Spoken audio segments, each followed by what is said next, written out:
श्री राधे।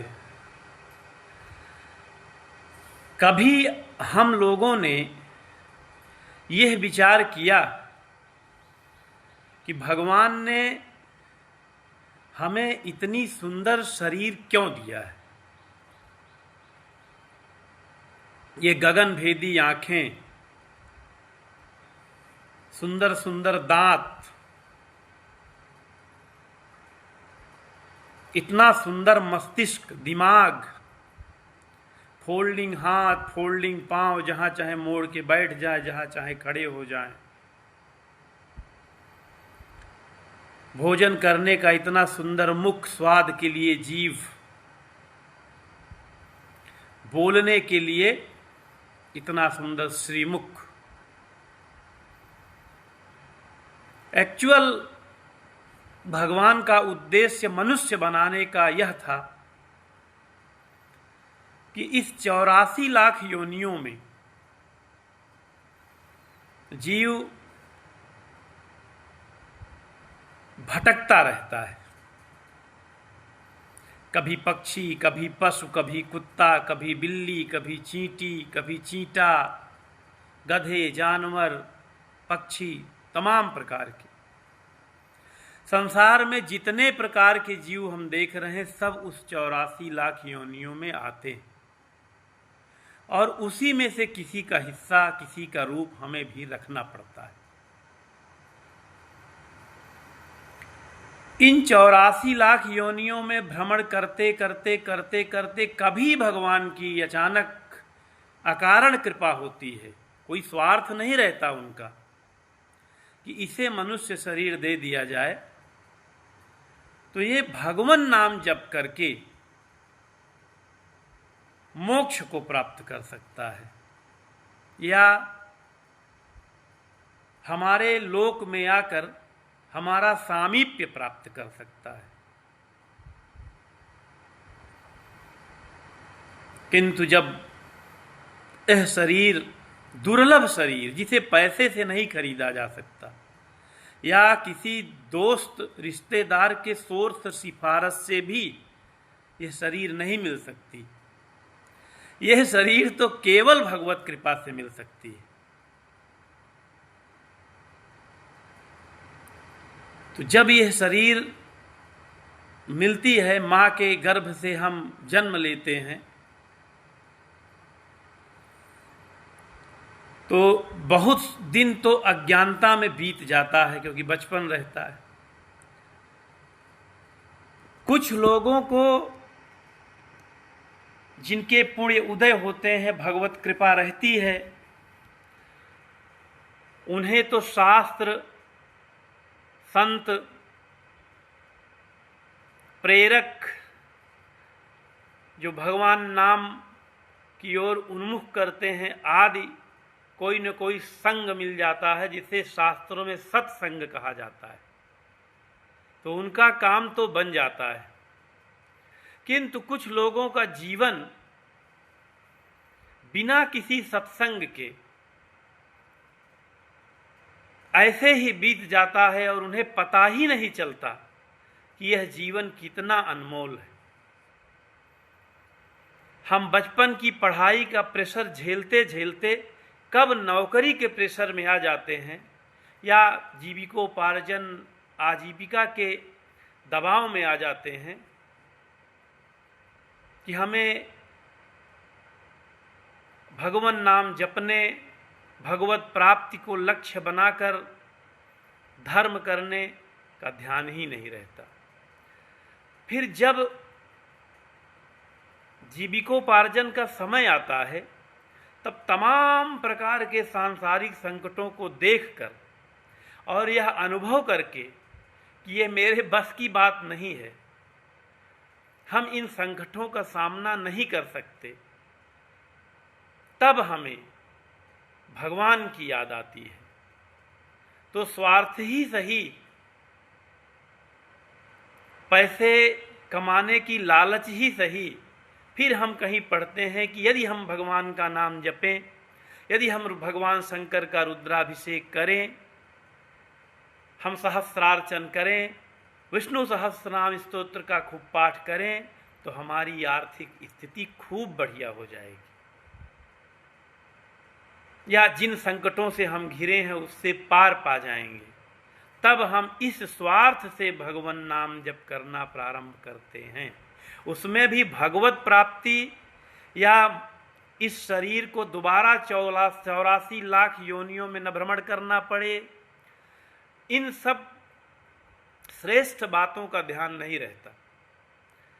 अर्थात जो हम इस समय भगवत भजन कर भी रहे हैं उसमें लौकिक सुख ही प्रधान है। हमारी आकांक्षा लौकिक सुख प्राप्त करने की ही है, किंतु शास्त्रों ने इसे भी उचित ठहराया है। हम इन्हीं भावनाओं से भगवान का भजन करें, तब भी हमें वो सारे सुख प्राप्त होंगे जो बिना इन भावनाओं के करने से होते हैं। अर्थात यदि हम श्री विष्णु सहस्त्रनाम स्तोत्र रूपी अमोघ साधन से, जिनमें भगवान के 1000 गुण प्रधान नाम हैं, जिनके एक एक नाम लेने के अमित फल हैं, 2 बार, 4 बार, 10 बार, 11 बार पाठ करते हैं, गुरुदेव भगवान द्वारा प्राप्त दीक्षा मंत्र जो अमोघ है, एक ही मंत्र जपने में कई प्रकार के लाभ निहित हैं। जपते हैं तो हमें लौकिक सुख, जिसकी आकांक्षा करके हम भगवत भजन करते हैं, खूब प्राप्त होता है।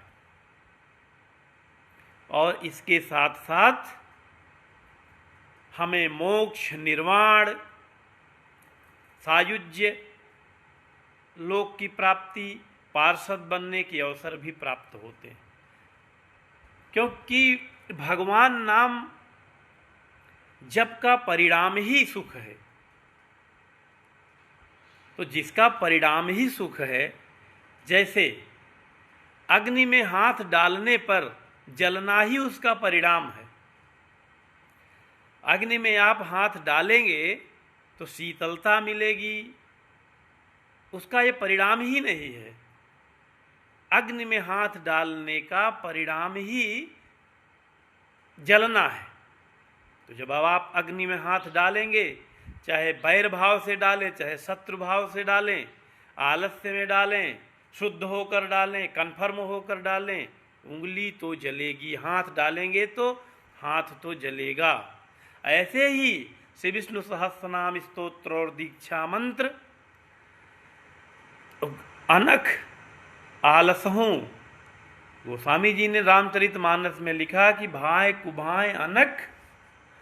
तो जैसे जिस भावना से आप नाम लेंगे तो उसका परिणाम ही चूंकि सुख है, इसलिए जितने प्रकार के सुख भगवान नाम लेने पर मिलते हैं वो सारे के सारे सुख आपको मिलेंगे। इसमें आपकी सोच, आपकी भावना मायने नहीं रखती है।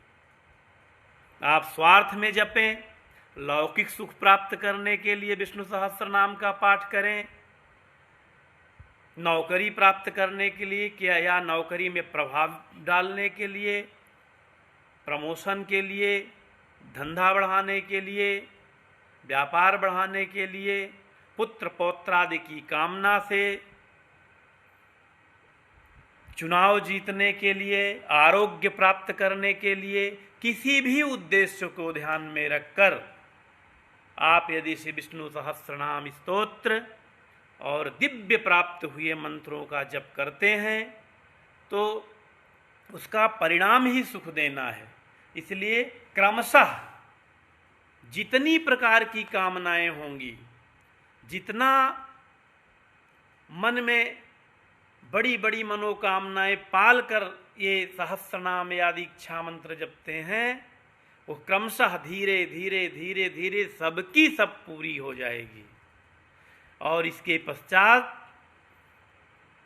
जो पारलौकिक सुखों का शास्त्रों में वर्णन है वे सब के सब प्राप्त होंगे। भगवान नाम जपने वाला व्यक्ति श्री विष्णु सहस्त्रनाम स्तोत्र का पाठ करने वाला व्यक्ति अपने गुरुदेव द्वारा प्राप्त दीक्षा मंत्र का खूब जाप करने वाला व्यक्ति कभी मलिन और दुखी नहीं हो सकता, इसकी 100% गारंटी है। सारे बिगड़े काम बनाने के लिए ये बहुत सरल सरल साधन भगवान ने हमें प्रदान किए हैं, किंतु हम ज्ञान न होने के कारण और जीवन में बार बार कोई प्रेरित करे ऐसा प्रेरक न मिलने के कारण प्रारंभ करके भी भूल जाते हैं। इसलिए इन सब साधनों को जो भगवान ने सरलता से हमें प्रदान किए हैं, दुनिया का सबसे आसान कार्य विष्णु सहस्त्रनाम स्तोत्र और उससे भी आसान कार्य दीक्षा मंत्र, यानी तुलसी पर तुलसी लेकर के जपमाली में बैठकर माला जपने से अधिक सरल कार्य कोई नहीं है। किंतु यह दुर्भाग्य की बात है कि सबसे कठिन कार्य यही लगता है। हास परिहास में समय बिताते रहिए, लेकिन गले में माला टंगी रहनी चाहिए।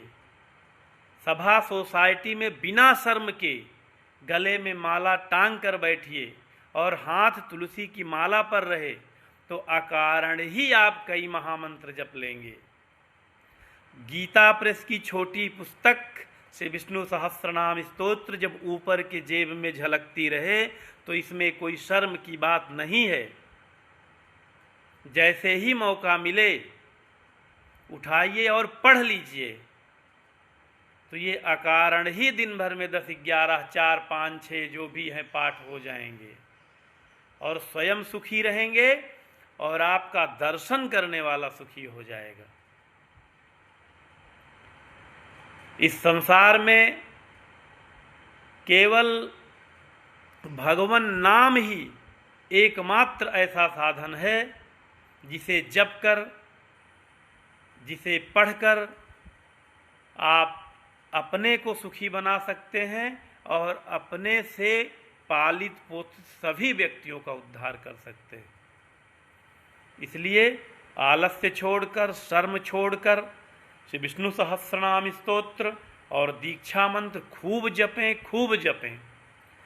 यही एक ऐसा साधन है जो घाटे का सौदा नहीं है। बाकी जो भी कर रहे हैं संसार में सब दुखदाई हैं और सब प्रत्युत्तर में घाटा देने वाले हैं। हाँ, तत्काल लाभ दिखता है लेकिन वो लाभ होता नहीं है, किंतु ये साधन तत्काल लाभ भी देता है और दूरगामी लाभ भी देता है। इसलिए आज से, अभी से आलस्य त्याग कर तुरंत बैठकर से विष्णु सहस्त्रनाम स्तोत्र और 25-30 तुलसी की माला पर माला जपें। कम से कम 25 माला, 30 माला प्रतिदिन जपा करें और इन सब को कर कर वर्ष भर, 2 वर्ष बाद अपने परिणाम देखेंगे और जब पीछे की ओर देखेंगे तो अपने को बहुत सुखी पाएंगे। श्री राधे।